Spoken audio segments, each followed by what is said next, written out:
오늘 설교 제목 한번 따라 하실까요? 예수 잘 믿으세요? 한 번 더 예수 잘 믿으세요? 지난주 설교를 한번 복기해보면 사도 바울 일행이 빌립보에 들어가게 되었습니다. 빌립보는 유대인도 없고 유대인들이 머무는 회당도 없고 그러다 보니까 선교할 수 있는 접촉점을 찾지 못했는데 하나님께서 루디아라고 하는 사랑스러운 여종을 붙여주셨고 그렇게 쉽게 선교가 되는 듯 하다가 귀신 들린 여종 하나를 만나게 되어서 귀신을 내쫓아주게 되었는데 그 일로 인하여서 감옥에 갇히게 되었습니다. 특별히 귀신 들린 여종 하나를 내쫓아주는 그 일로 인하여서 세상 어딘가에 붙잡힌 바 되어서 살아가는 사람들에 대한 이야기를 했죠. 귀신 들린 여종은 귀신에 붙잡힌 바 되어서 살아가고 있었고 귀신 들린 여종을 부려먹고 거기서 돈 벌어먹고 사는 사내들은 돈에 붙잡힌 바 되어서 살고 있었습니다. 또 사도 바울 일행을 고소했더니 사도 바울 일행을 붙잡아서 유대인이란 말이지 그러면 뭐 볼 것도 없지 하면서 매를 때리고 옥에 가두었었던 로마 상관들은 고정관념에 붙잡혀서 살고 있었다 하는 이야기를 지난주에 드렸던 기억이 있습니다. 그렇게 사도 바울 일행은 감옥에 갇히게 되었는데 사실 솔직히 말해서 이건 아니잖아요. 터키 지역 소아시아라고 하는 터키 지역에서 복음을 증거할 때 길이 그렇게 막혀서 어찌할까 고민하고 있을 즈음에 하나님께서 바다 건너 그리스 땅으로 넘어오라고 말씀하셔서 그리스 땅에 가서 열심히 선교하는데 루디아 한 명 전도하고 그의 가정을 복음으로 이끈 것은 참 좋았는데 그 이후에 일이 참 꼬여서 귀신 쫓아내주고 매맞고 옥에 갇히게 되었으니 이게 어쩐 일이란 말인가. 그런데 사실 신앙이라고 하는 것은 이럴 때 이렇게 어려움에 맞닥뜨렸을 때 빛을 발하는 것은 아니겠는가. 그 이야기를 오늘 해보려고 합니다. 오늘 본문을 중심으로 해서 세 주제를 나누어서 말씀을 드리려고 하는데 오늘 특별히 연합예배이다 보니까 아이들도 함께 와 있어요. 그래서 신앙의 선배들이 신앙의 후배들에게 어떤 모습으로 서 있고 어떤 것들의 신앙의 전수를 해주어야 될 것인가 그 이야기를 해보도록 하겠습니다. 첫째는 위기관리 능력이 필요합니다. 제가 서점에 갔다가 우연하게 어린아이들 읽는 동화를 하나 보게 되었는데 동화책을 제가 사오지는 않고 동화책을 이렇게 넘겨보면서 동화책의 내용을 그냥 참 재미있게 읽어왔어요. 제목이 개미들의 사랑입니다. 이 도로가 있는데 이 아스팔트 도로 이쪽에서 개미 청년 하나가 살고 있었는데 도로 너머에 있는 여자 청년 개미를 사랑하게 된 거예요. 흠모하고 밤잠을 설치지 못할 정도로 지내다가 어느 날 너무 보고 싶어서 건너가서 만나야 되겠다. 그런데 이쪽에 아버지가 얘야 도로 위험하다. 그리고 도로가 워낙 오래되다 보니까 파여진 곳도 많고 거기 건너가기 쉽지 않을 것이다. 차량도 늘 지나다니고 위험하다. 안 가면 안 되니 했지만 그 사랑이 너무나도 뜨거우니까 도로가 위험하다 하더라도 도로를 건너가서 여자 개미 청년을 꼭 만나고 싶은 거죠. 그랬더니 이 개미 청년의 아버지가 도저히 말릴 수 없다 생각이 들으니까 얘야 이거 가져가라 하면서 주는 게 뭐냐면 지푸라기예요. 지푸라기. 이거 꼭 짊어지고 가거라. 꼭 쓸 때가 있을 것이다. 이 남자 청년 개미는 저 도로 혼자 건너가기도 힘들 텐데 뭐 이렇게 불편하고 무거운 걸 짊어지고 가라고 한단 말인가. 그래도 아버지가 그렇게 하라고 하니까 어쩔 수 없이 그것을 짊어지고 갑니다. 드디어 아스팔트 도로를 만나게 되었습니다. 워낙 오래된 도로이다 보니까 움푹움푹 파여졌습니다. 그런데 위험한 것은 도로에 무슨 절벽처럼 움푹 파여져 있는 곳이 있는데 이것을 어떻게 건너가지 할 즈음에 그 자리에 그냥 털푸덕 주저앉고 말았어요. 네, 털푸덕 주저앉았더니 뒤에 짊어지고 있었던 지푸라기가 앞으로 툭 하면서 이게 다리가 놓여진 거예요. 아버지가 이것 때문에 이거 가져가라고 하셨구나 하고 그 지푸라기가 다리가 되어서 그 지푸라기 위를 건너가서 여자 개미 청년을 만났다는 이야기인 것입니다.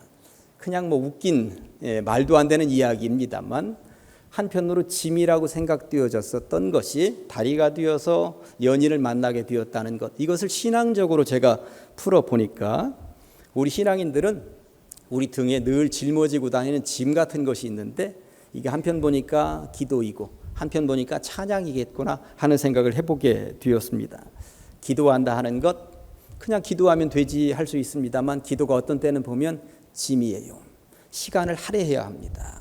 그리고 집에 골방에 들어가서 하실 수도 있습니다만 주로 교회에 와야 기도가 잘 되잖아요. 그러니까 시간을 할애해야 하고 장소까지 일부러 와야 된다라고 하는 것입니다.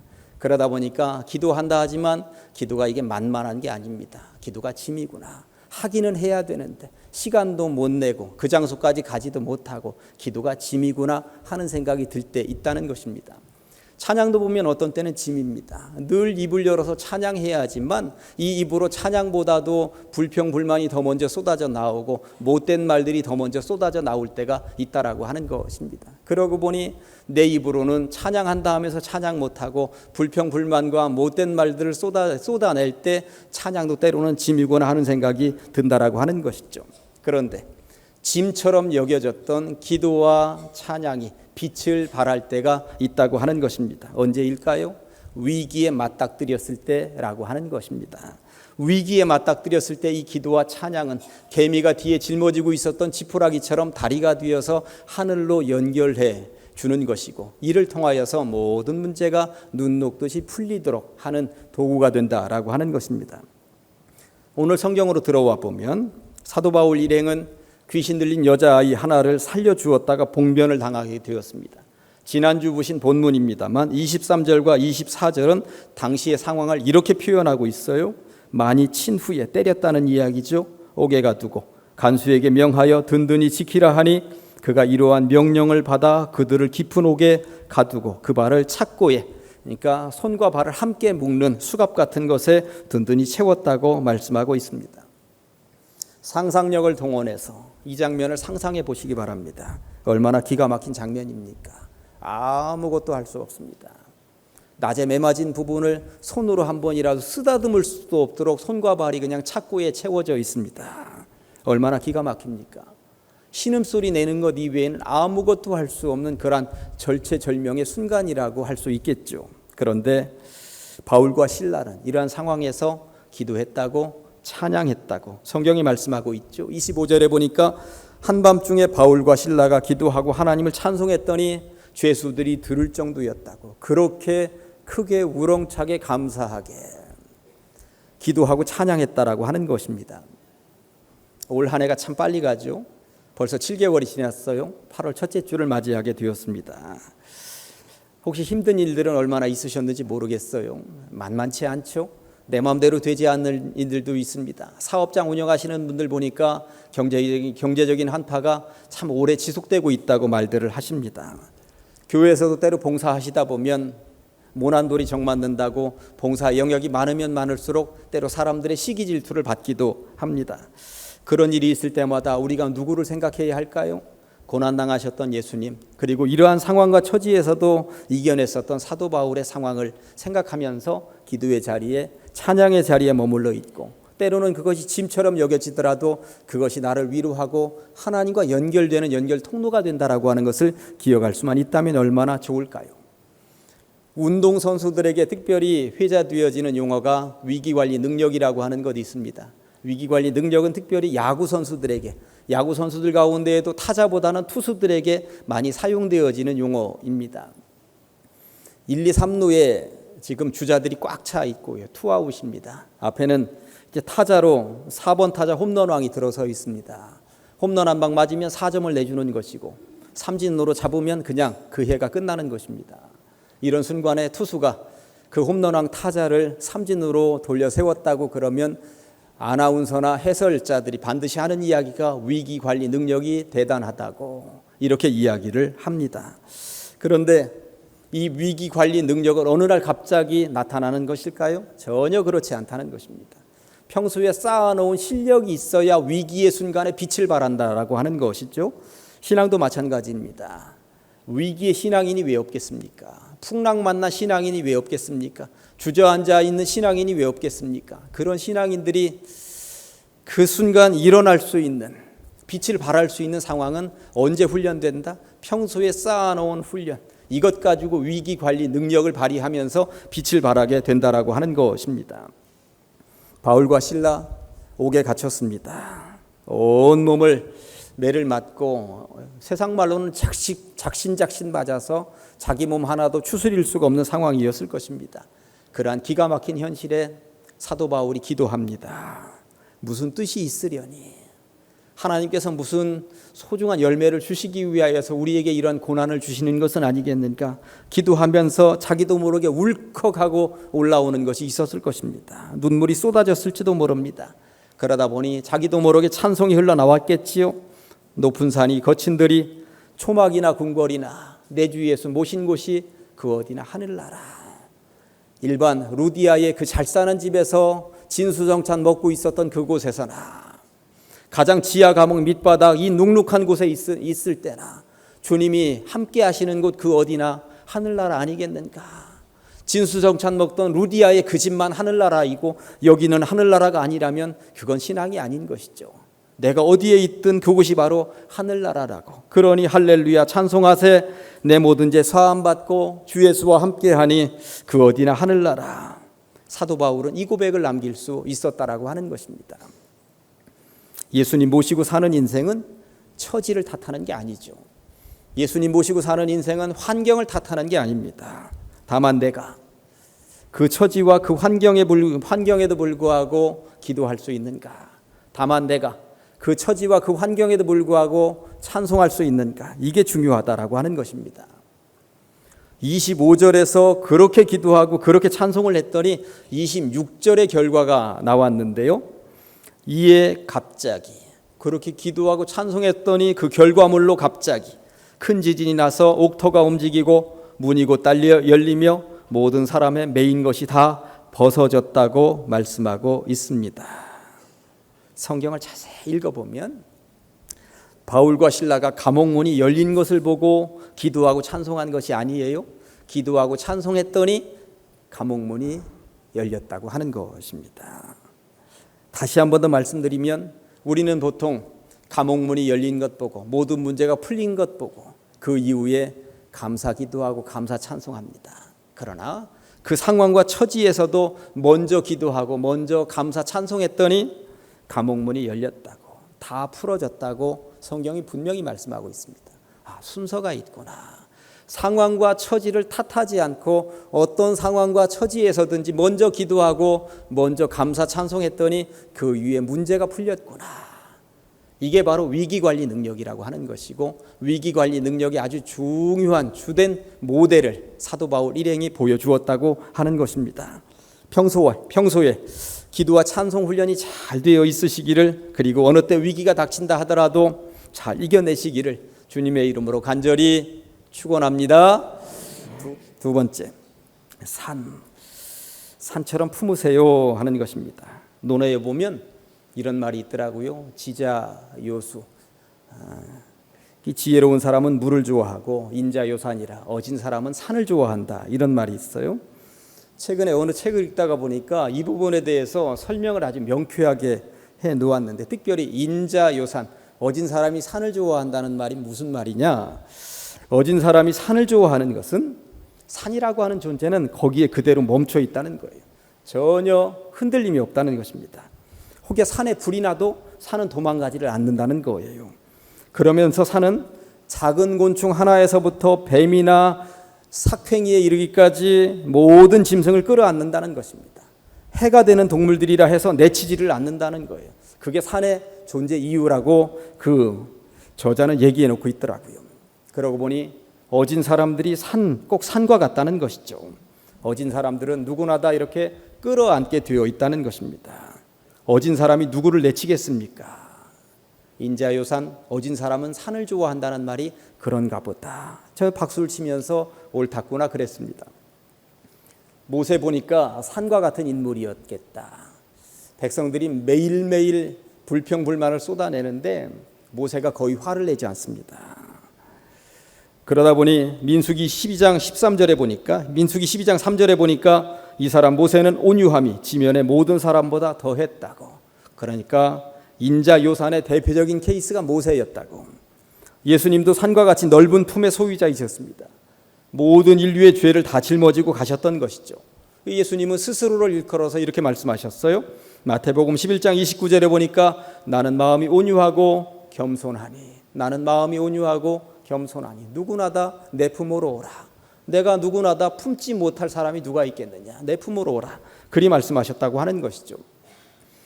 사도 바울의 인생도 사도행전을 통해서 읽어보았더니 참 넓은 품을 가지고 있기는 타의 추종을 불허하는 사람입니다. 자기를 매로 치고 옥에 가두고 지하 감옥 찬바닥으로 내팽개친 간수에게 오히려 복음을 전합니다. 그리고 그의 가족들에게 세례를 베푸는 모습을 한번 상상해 보시기 바랍니다.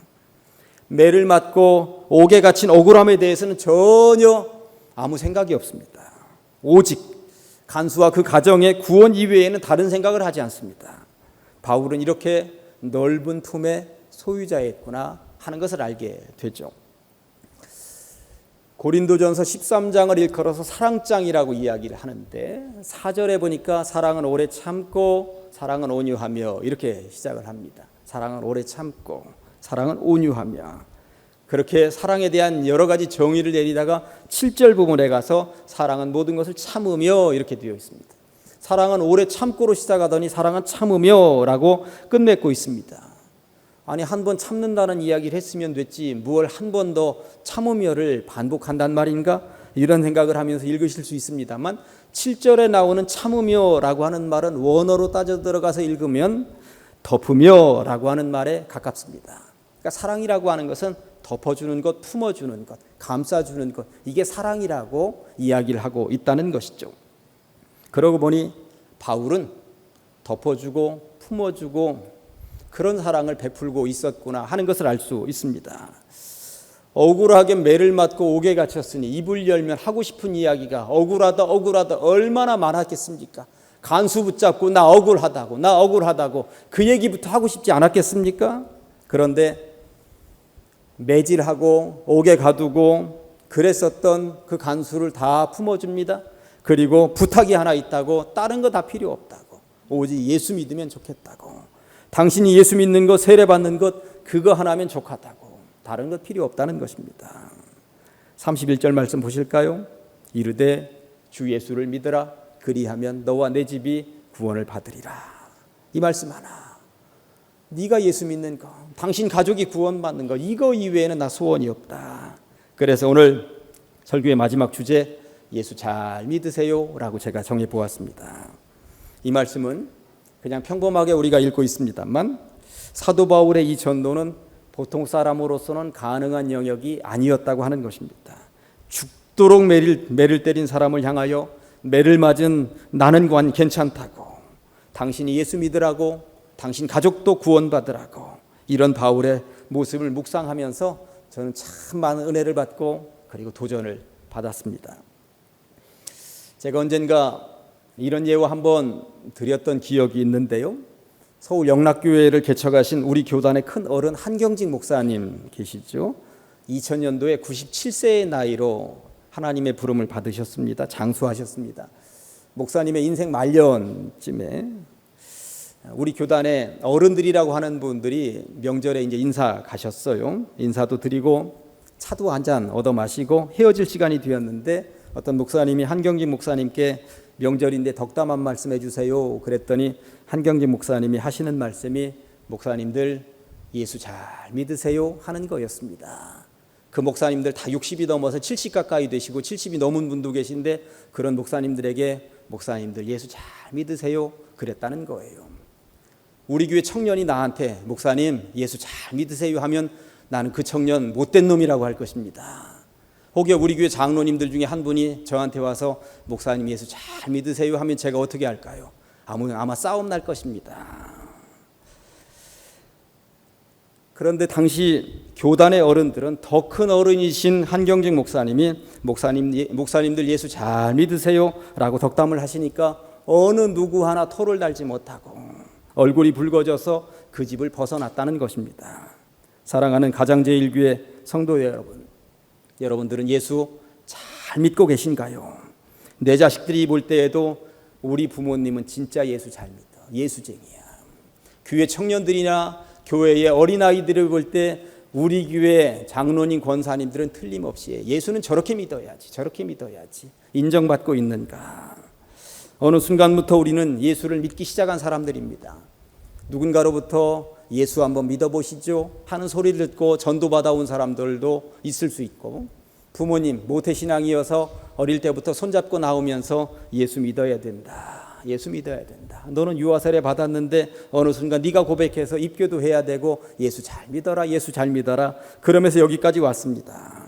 그런데 그 뜨거운 신앙, 자녀들의 물려줄 신앙 제대로 갖추고 있는가? 가슴에다 손을 얹고 한 번씩 생각해 보셔야 된다라고 하는 것이죠. 이 시간에는 영상 하나를 잠깐 보려고 합니다. 올해 우리 나이로 100세가 되신 김형석 교수님 이야기죠. 6분 정도 되는데 영상 한번 보시겠습니다. 100세 어르신이 하시는 말씀 가운데 성장한 노인들이 그 사회의 질서를 찾아줘야 합니다 하는데, 성장한 교회 어른들이 신앙의 질서를 후진들에게 찾아주셔야 됩니다.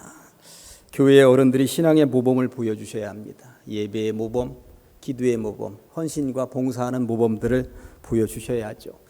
바울은 참으로 예수 잘 믿는 사람이었습니다. 죽는 그날까지 정말 바울같이 나를 본받으라, 그렇게 얘기할 수 있는 신앙인을 우리가 2000년 역사 가운데 두고 있다고 하는 것이 얼마나 복입니까?